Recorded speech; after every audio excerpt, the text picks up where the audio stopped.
जय हिंद दोस्तों। स्वागत है आपका हमारे YouTube चैनल एग्जाम गुरुजी में।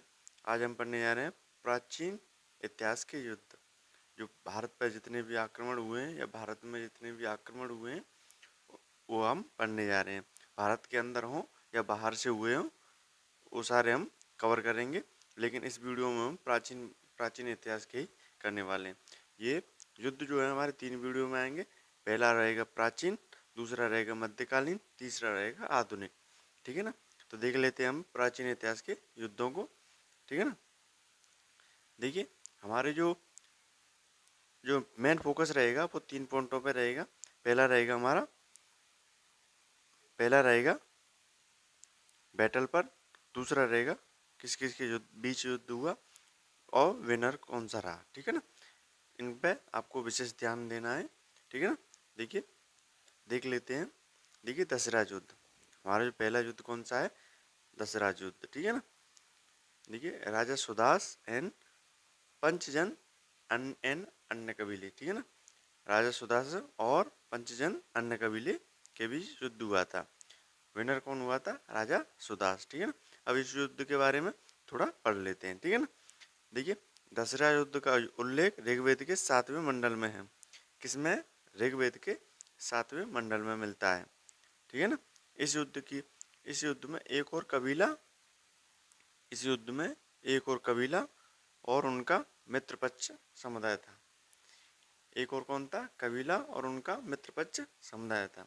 और दूसरी ओर भारत नामक समुदाय था, जिसका नेतृत्व त्रत्सु नामक कबीले के राजा सुदास थे कर रहे थे। ठीक है ना। इस युद्ध में सुदास की विजय हुई, ये हमने ऊपर पढ़ लिया है। किसकी विजय हुई, राजा सुदास की विजय हुई। यह लड़ाई पंजाब में रावी नदी के किनारे लड़ा गया था। देखिए रावी के यहाँ पुराना नाम परुषणी था। देखिए ये आपको याद रखना है, ये यूपी प्लस 2024 में पूछा जा चुका है, इसीलिए ये इम्पोर्टेंट है। नदियों के नाम, पुरानियों के नाम आपको याद होने ही चाहिए। ठीक है ना। देखिए आगे चलते हैं। दूसरा जो युद्ध हमारा वो है हेडेस्पीस या वितस्ता का युद्ध। ठीक है ना। हेडेस्पीस या वितस्ता का युद्ध। ठीक है ना। देखिए किस किस के बीच युद्ध हुआ, सिकंदर और राजा पोरस। किस किस के बीच, सिकंदर और राजा पोरस। विनर कौन हुआ, सिकंदर। ठीक है ना। देखिए कब हुआ था ये, 326 ईसा पूर्व। 326 ईसा पूर्व में सिकंदर ने हेडेस्पीस के युद्ध में राजा पुरस का सामना किया था। किसका सामना किया था, राजा पुरस का। ठीक है ना। जिसे झेलम की लड़ाई के रूप में भी जाना जाता है। किसकी लड़ाई के रूप में, झेलम की लड़ाई के रूप में पूछ लिया जाता है। ठीक है ना। यह भारत के पंजाब क्षेत्र में आधुनिक पंजाब यानी आजकल पाकिस्तान में है। ठीक है ना। आधुनिक पंजाब पाकिस्तान, जो पाकिस्तान वाला है उसकी बात कर रहे हैं। मैं झेलम नदी के किनारे, जिसे जो यूनानी थे वो हेडेस्पीस कहते थे, के तट पे हुआ था। ठीक है ना। और पुरस के आत्मसमर्पण के साथ ये युद्ध समाप्त हुआ था। ठीक है ना।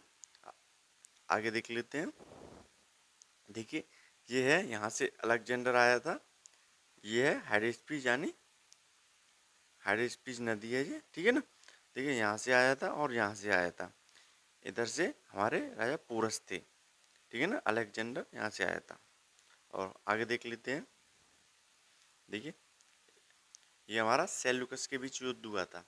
सेल्यूकस से जो युद्ध हुआ था, चंद्रगुप्त मौर्य और सेल्यूकस के खिलाफ। ठीक है ना। किस किस के बीच हुआ था, सेल्यूकस और चंद्रगुप्त के मध्य हुआ था। विजय किसकी हुई थी, चंद्रगुप्त मौर्य की। किसकी, चंद्रगुप्त मौर्य की। ये आपको याद रखना है। देखिए यह युद्ध चंद्रगुप्त मौर्य और सेल्यूकस के प्रथम निकेटर यह युद्ध चंद्रगुप्त मौर्य और सेल्यूकस निकेटर के मध्य लड़ा गया था। लड़ाई 505 और 503 ईस्वी के पूर्व लड़ी गई थी। 505 से 503 ईस्वी पूर्व लड़ी गई थी। देखिए ये घटते हैं, आप ये ना समझें कि मैं उल्टा बोल रहा हूँ, ये घटते हैं। ठीक है ना। लड़ाई 305 ईसा पूर्व में शुरू हुई थी, जब चंद्रगुप्त मौर्य ने अभियानों की एक श्रृंखला का नेतृत्व करके भारतीय छपकों किसको? भारतीय क्षत्रपों को वापस लेने के लिए, यानी जो किसी के अधीन हो गए थे, पहले हमारे थे फिर किसी के अधीन हो गए थे, उनको एक अधिनियम चलाया था, एक नेतृत्व करते हुए एक अभियान चलाया था अपने नेतृत्व में कि उनको वापस लेना है, ठीक है ना। वापस लेने की कोशिश की। सेल्यूकस निकेटर ने अपने क्षेत्र की रक्षा के लिए चंद्रगुप्त मौर्य के खिलाफ जो लड़ाई लड़ी, ठीक है ना, वही ये युद्ध है। और युद्ध का परिणाम चंद्रगुप्त मौर्य को सिकंदर द्वारा लड़े गए छोड़े गए क्षेत्र को नियंत्रित करने की अनुमति दे दी गई और पश्चिम में लौट गया। कौन लौट गया? सेल्यूकस निकेटर, ठीक है ना। आगे देख लेते हैं। देखिए कलिंग युद्ध, इसे आप देखिए कलिंग युद्ध, ये बहुत ही चर्चित युद्ध रहा है। कलिंग युद्ध किस किस के मध्य हुआ था? सम्राट अशोक और राजा अनंत पद्मनाभ। किस किस के मध्य? अशोक और राजा अनंत पद्मनाभ, ठीक है ना। विजय कौन हुआ था? सम्राट अशोक। देखिए कलिंग पे ऐसा कहा जाता था कि कलिंग को विजय करना असंभव है, लेकिन अशोक ने ऐसा संभव कर दिखाया। देखिए देख लेते हैं इसके युद्ध के बारे में। कलिंग युद्ध, कलिंग युद्ध प्राचीन भारत में राजा अशोक के अधीन मौर्य साम्राज्य और कलिंग राज्य के बीच लड़ा गया था, जो 261 ईसा पूर्व के आसपास लड़ा गया था, जिसमें लगभग 1 लाख लोग मारे गए थे। कितने? 1 लाख लोग मारे गए थे और लगभग 1.5 लाख लोगों को बंदी बना लिया गया था। कितने? 1.5 लाख लोगों को बंदी बना लिया गया था। कलिंग युद्ध के कारण हुई भारी रक्तपात से राजा अशोक बहुत ही आहत हुए। राजा अशोक बहुत ही आहत हुए। इन्हें स्वयं को बौद्ध धर्म में परिवर्तन कर लिया। अशोक के शासनकाल के दौरान 14 प्रमुख शिलालेख, कितने? 14 प्रमुख शिलालेख की स्थापना हुई थी। उनमें से प्रमुख जो शिलालेख है वो है 13वां। कौन सा? 13वां, ठीक है ना।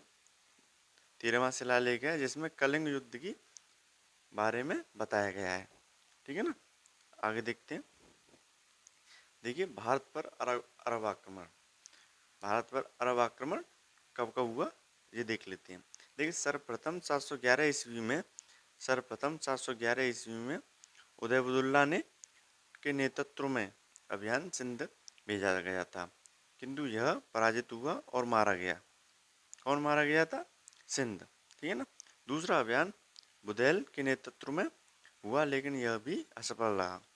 तीसरा जो युद्ध, तीसरा अभियान है ये आपको याद रखना है। तीसरा अभियान 712 ईस्वी में मोहम्मद बिन कासिम के नेतृत्व में हुआ था। मोहम्मद बिन कासिम ने सिंध के शासक दाहिर को पराजित किया था।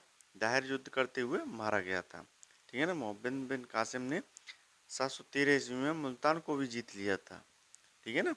ये हमारे युद्ध रहे हैं और आगे की वीडियो मध्यकालीन भारत की जल्दी आएगी, आप उसे भी देखना। आपको वीडियो कैसी लगी कमेंट में ज़रूर बताएं। हमारे चैनल को सब्सक्राइब करें, वीडियो को लाइक करें। Thank you.